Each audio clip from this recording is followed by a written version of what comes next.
very deep in Finance Minister Bill Morneau's budget, which was tabled this week, include provisions that would greatly increase the government's ability to share information about Canadians with other governments.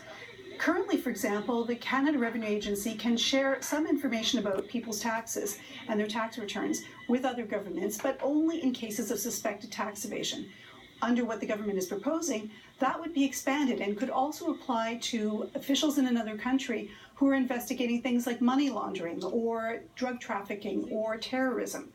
The government also wants to change provisions to allow Canadian officials to go to court and get a court order to get information that's actually being sought by officials in another country investigating a serious crime, or to allow Canadian police to go to court and get an order to get excise tax information, something they currently cannot get access to. Now, Michael Bryant, who's Executive Director of the Canadian Civil Liberties Association, says that's cause for concern and that things like this should never be in a budget. Well, the big concerns is that Canada would be unwittingly participating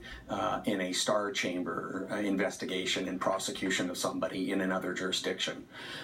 or that Canadians would be, in essence, thrown under the bus and information would be shared with other jurisdictions that don't have our due process and constitutional protections. Now, Finance Department officials defend the decision, saying that it will help in the fight against tax evasion, money laundering, and terrorism financing. Elizabeth Thompson,